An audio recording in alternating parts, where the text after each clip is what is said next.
अस्सलामुअलैकुम स्टूडेंट्स, हम बात करने जा रहे हैं जी केस स्टडी की। किसके ऊपर?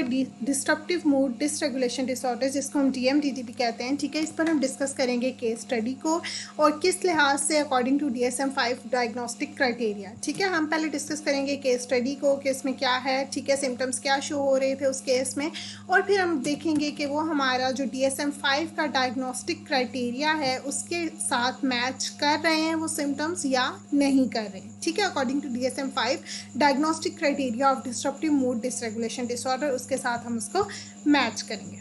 ठीक हो गया। So let start. First of all हमारे पास जो DMDD disruptive mood dysregulation disorder, इसमें क्या होता है कि चाइल्ड जो है वो टेम्पर आउटबर्स्ट शो कर रहा होता है। अब हमारे पास एक केस है, ठीक है, जिसमें क्या है, एक फीमेल चाइल्ड है जिनका नाम है मिनाहिल। ठीक है, और उनकी एज क्या है, 12 ईयर्स ओल्ड। ऑनसेट कब हुआ, वो क्या करती हैं, टेम्पर टेंट्रम्स जो है वो शो करते हैं, टेम्पर आउटबर्स्ट शो करती हैं। ठीक है, और उनको ये प्रॉब्लम जो है वो स्टार्ट, ये उनकी मदर थी जिन्होंने हमें ये सारा उनका बताया डाटा। ठीक है, उसके अकॉर्डिंग वो क्या है कि 4 से 5 साल की उम्र में जो है वो उन्होंने फर्स्ट टाइम ये सब शो करना शुरू किया था। ठीक है, और क्या शो किया था वो हम सिम्टम्स में देखेंगे। ड्यूरिंग सेशन जो हमने चीज़ें नोट की उस चाइल्ड में वो ये थी कि वो इनिशिएट नहीं कर रही थी टॉक को। ठीक है, जो हेलो था वो भी नहीं वो बोलना चाह रही थी। वो जब उनकी मदर ने उनको कहा कि आप डॉक्टर से हेलो कहें तो वो उन्होंने जो है वो बहुत इरिटेट होकर कहा था। ठीक है, उसके अलावा जब बात हो रही थी, सेशन चल रहा था, उसके दौरान वो क्या कर रही थी, उनके हाथ में एम्प्टी वाटर बॉटल थी जो वो एग्रेसिवली उसको स्क्वीज़ कर रही थी, बार बार प्रेस कर रही थी। जब उनकी मदर ने उनसे लेने की कोशिश की, वो बदतमीज़ी शो हो रही थी, तो वो जो है बच्ची को मज़ीद गुस्सा आया था। ठीक है, उसके अलावा जो है वो हर बात पे चाइल्ड जो है वो बच्ची क्या करी थी, बहुत ज़्यादा बुरे फेशियल एक्सप्रेशन शो करी थी कि वहाँ पर उस सेशन के दौरान वो इंतहाई इरिटेट हो रही थी कि ये सब जो है वो हो रहा है, मुझे पसंद नहीं आ रहा। ठीक है, उसके बाद फिर अब हम सिम्टम्स की बात करते हैं कि क्या क्या उनकी मदर ने हमें बताया कि उनको सिम्टम्स आ रहे हैं, जिस पर हम जो है वो डायग्नोस करेंगे कि उनको DMDD है या कोई और डिसऑर्डर है। ठीक है, तो सबसे पहले जो है वो क्या करती हैं, टेम्पर आउटबर्स्ट जो है वो बिहेवियरली शो करती थी। ठीक है, किस तरह से उनकी मदर ने बताया कि वो चीज़ें जब भी उनको गुस्सा आता था, जब भी उनके टेम्पर टेंट्रम्स शो होते थे कि इंतहाई गुस्से वाले जो एक कैफियत आती है, एक पैनिक स्टेज आता है, तो उस वक्त वो क्या करती थी, जो भी उनके पास चीज़ें होती थी वो उनको फेंकती थी। ठीक है, थ्रो करती थी, हिट करती थी, पंच करती थी, चीज़ों को मारती थी। ठीक है, जो वॉल्स हैं, डोर्स हैं, ठीक है, उन सबको वो क्या करती थी, तोड़ती फोड़ती थी, लैम्प से जो कुछ भी उनके पास होता था वो गुस्से वाली कैफियत में उसको उठा उठा के फेंकती थी। ठीक है, उसके अलावा उनके घर में जो 2 पेट्स थे, उन्होंने 2-3 रखे हुए थे कि 2 कैट्स और एक डॉग, उनको जो है वो किक करती थी। हालांकि वो उन पेट्स को बहुत प्यार करती थी नॉर्मली, लेकिन जब भी उनके टेम्पर टेंट्रम्स शुरू होते थे तो वो उनको भी मारना शुरू कर देती थी। तो इसी वजह से जो है वो उनके पेरेंट्स ने फिर इन पेट्स को भी ख़त्म कर दिया, उन्होंने किसी और को दे दिए ताकि वो जो है वो चाइल्ड उन पर ज़्यादा जो है वो ना अपना एग्रेशन शो करे। ठीक है, उसके अलावा अगर हम रिपीटिशन देखें कि ये टेंट्रम्स उनको कब कब होते थे, तो हर वीक में अकॉर्डिंग टू हर मदर हर वीक में उनको 2 से 6 दफ़ा ये हो रहे थे। ठीक हो गया, मतलब एक हफ्ते में कम अज़ कम 2, कभी 2 बार, कभी 3 बार, कभी 6 बार, मतलब हर वीक में वो 2 से 6 दफ़ा इसको शो करती थी। ठीक हो गया। उसके अलावा कोई वो कह रही है कि पास्ट काफ़ी ईयर्स से ये चल रहा है, मतलब आप देखें कि अब उसकी एज क्या है, 12 ईयर्स है। ठीक है, और जब वो पहली बार उसने ये सब कुछ शो करना शुरू किया था तो एज क्या थी, 4 से 5 साल, मतलब ये काफ़ी अरसा, कोई 6-7 साल आते हैं बीच में।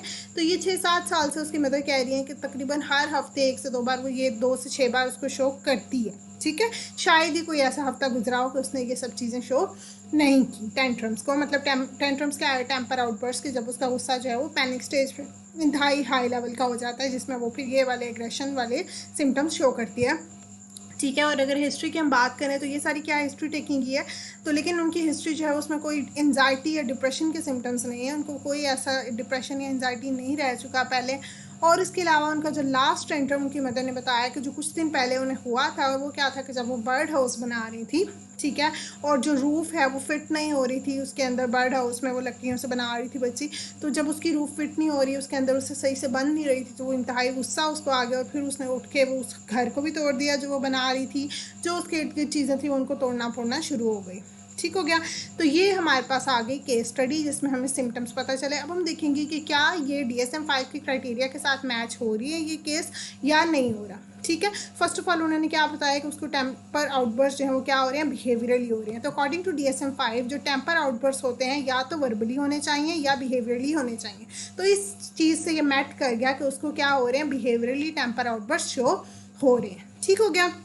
दूसरी चीज़ ये पता चली कि जो रिपीटिशन हो रही है वो हर वीक में 2 से 6 मरतबा हो रही है। ठीक है, तो DSM-5 के अकॉर्डिंग जो है वो क्या कह रहे हैं कि आपकी जो रिपीटिशन है वो एक वीक में 3 या 3 से ज़्यादा दफ़ा हो। ठीक हो गया, पर वीक 3 और मोर टाइम्स।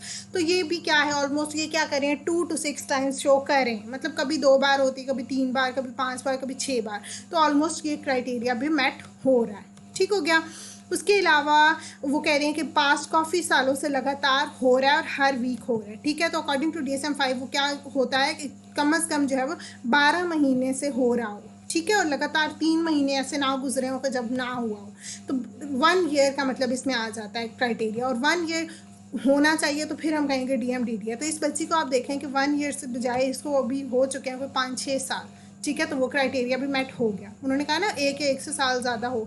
ठीक है, 12 और मोर मंथ्स, मतलब 1 साल से ज़्यादा भी हो सकता है। उसके अलावा ये जो बच्ची है इसको जब ऑनसेट हुआ था इसका, तो वो क्या है 4 और 5 ईयर्स, 4 से 5 साल की उम्र में उसने स्टार्ट किया। तो अकॉर्डिंग टू DSM-5 जो ऑनसेट होना चाहिए वो बिफोर 10 ईयर्स एज होना चाहिए। ठीक है, 10 साल की उम्र से पहले होना चाहिए। तो आप देखें कि 4 से 5 साल की उम्र में उसको स्टार्ट हुआ, तो ये क्या बनती है 10 साल की उम्र से पहले की उम्र में उसको ऑनसेट स्टार्ट हुआ था इस चीज़ का। ठीक हो गया, तो ये भी क्राइटेरिया मैट कर गया। दूसरा जो एज लिमिट है according to DSM-5, age limit जो है वो क्या है 6 to 18 ईयर्स है। ठीक है, जिस पे हम डायग्नोस कर सकते हैं कि बच्चे को, पर्सन को है या नहीं है DMDD। तो 6 to 18 ईयर्स लिमिट है। तो इस बच्ची की एज आप देखें तो कितनी है 12 ईयर्स। मतलब क्या हुआ कि ये सारे जो हैं वो क्राइटेरिया पर फॉल कर रही है। ठीक हो गया, तो इस लिहाज से अब हम इसको डायग्नोस करेंगे कि इस बच्ची को क्या है DMDD है। ठीक है, डिसरप्टिव मूड डिसरेगुलेशन डिसऑर्डर है। ठीक हो गया, that is all about the case study on DMDD। और मज़ीद जो है डायग्नोस्टिक क्राइटेरिया की डिटेल DMDD में क्या है इसको हम फर्दर जो है वो डिस्कस करेंगे नेक्स्ट वीडियो में। उसका लिंक आपको डिस्क्रिप्शन में मिल जाएगा। Thank you so much and अल्लाह हाफिज़।